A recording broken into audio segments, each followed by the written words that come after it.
So former President Jacob Zuma will not be making an appearance at the Pietermaritzburg High Court this morning as he remains in hospital. This means his plea to have lead state prosecutor Advocate Billy Downer recused from the trial for alleged bias is likely to be postponed. The corruption, fraud and racketeering case has dragged on for almost 2 decades now. It's been plagued by numerous delays and postponements. Today we're set for another one. Elton Hart is a legal analyst at the University of Johannesburg's Law Clinic. He joins us now for more on what we can expect today. And Elton, I feel like, you know, for those of us who are following the trial and have done so for some years, that this is in fact going according to the script that the former president's legal team has been unpacking for the past 2 decades. No, indeed, if one looks at it from an outsider's perspective and you really want this corruption trial to get underway, you would feel like it's another delay tactic by the former statesman that is now employing to actually not proceed with the trial. But if one looks at it and within the procedural framework, he's just using what the law allows him to do. So there is 2 sides to the story, but he's using the law and he's not breaking anything. So within the parameters he operates. So how do you reckon today will go ahead? Because on the one hand, the former President Jacob Zuma has argued that he should not be attending his corruption trial virtually. He should be there in person. Of course, that can't happen today because he is receiving treatment in hospital.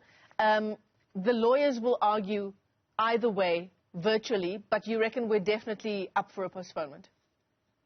No, definitely. Obviously, hospitalization is one of the reasons that you can seek a postponement in any court, be it a lower or higher court, if the person is not there. And obviously, Judge Koen's latest ruling that the former president should attend the trial physically then means that if he's not there, they cannot proceed, because obviously he will now, from his side, the former president, argue that when the matter proceeds and he's not available, he cannot give instructions on an instant to his legal representative pertaining to his special plea.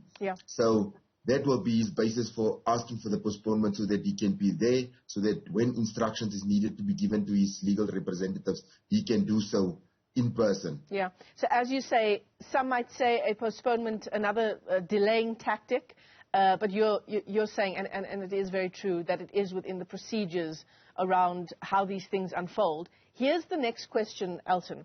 I mean, if the medical situation of the former president does not improve, we all hope that he recovers and that, as he has always said, he is able to stand trial. He wants to do so. He's always said so. But if his medical situation does not improve, for how long does this postponement go on? Obviously, there will be doctor's reports that needs to be submitted to court so that they can actually now check and see that it's legitimate, that the postponement or further postponements that they might seek if his health is not improving is really a true state of affairs. Because you can't just say that I'm not feeling healthy, I'm not fit to stand trial, but there's no medical evidence to support that. The court will always ask for the medical certificate, and in some instances the court might even call upon the doctor to come and give oral evidence in court as to what they've observed and if the president is in a medical and mental state to actually give evidence at that juncture whenever the matter comes up. But he needs to prove that he's not medically fit to proceed with his trial. Obviously, he needs to stand trial because the charges has been put to him, but it's now just that issue there. So according to the Criminal Procedure Act, I mean, it requires, as far as possible, that an accused person does attend his or her own hearing to face the accusers, to face the consequences. So, again, he is within procedure. But can the trial be delayed indefinitely? Yes, indeed, it can be delayed indefinitely, because if his health deteriorates to such an extent that he might not even be in a state that he can actually remember that his mental capacity is not at 100% and is affected somehow by his illness, then it can be delayed. So, and then obviously they will have to send him for observation or whatever the medical condition is, because he wants to attend in person. And obviously if he's in hospital, then he will also argue that, saying, listen, I'm not physically strong enough to actually sit up and follow the proceedings, even if it's virtually, so that I can get instructions through to my client. to my legal representative. So there's always this thing that this hospitalization thing can be a spanner in the works for the running of the justice system. So there's another judicial matter that's unfolding on the sidelines of this, and it involves the former president as well. It's unrelated to his corruption trial, but that is the reason why he is in prison for that contempt of court case in terms of the Constitutional Court when he refused to appear at the state capture inquiry. So what the Court is now asking the parties involved is to file written submissions on international law insofar as his rescission application is concerned. Explain that process to us. What does the Court want here, Elton? Obviously, the Court is now using the Section 39 clause in the Constitution, where if our law does not make provision for a specific situation, that they can look to international law to actually develop the South African law.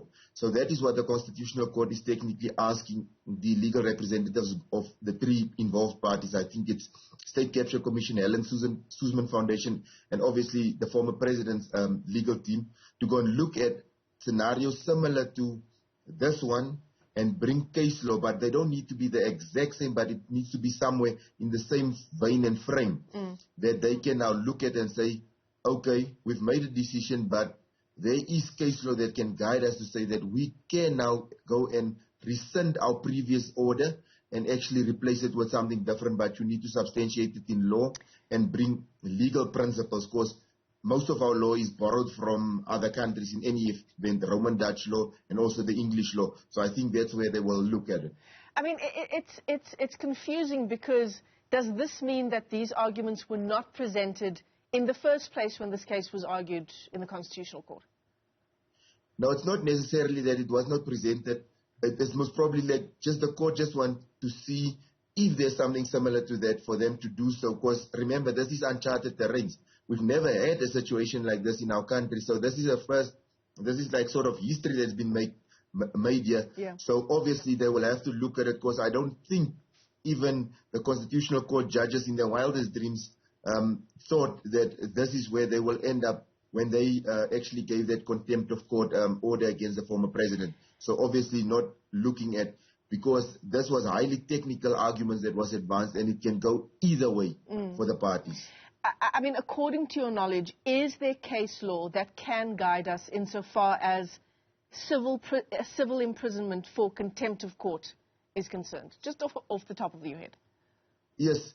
No, there is indeed case law that can guide us on civil contempt of court, because civil contempt of court, but civil contempt of court is not like a criminal one. It's like, it's sort of a hybrid. It looks like criminal, but not really, because there will be like a civil court order in place, and they will then start the court proceedings saying that you're in contempt of court, but it's an application. So it's a little bit different from where you have the contempt in a criminal matter specifically, because with the contempt in criminal matters, the workings is a little bit more harsher, and you are limited in that aspect. But in civil contempt, you need to bring an application that the other party can oppose to say that I'm not in contempt, and those type of things. But there is numerous case law on these topics. Unprecedented times legally. Is it an interesting time for you as a lawyer? Indeed, it's an interesting time, because we as lawyers will always look at the development of our law to keep track with modern times. So this is indeed a watershed moment for us as legal practitioners, so that we can see where we can work with in future to come, that we can also now use these things. And I mean, from these cases, you've learned a lot of things that is now at the disposal of your clients, if you would have a client in such a situation. Elton Hart, thanks very much, as always, for your time and your analysis on these various issues insofar as the legal applications that are on the go related to former President Jacob Zuma. He is a legal analyst at the University of Johannesburg's Law Clinic. Thanks very much indeed.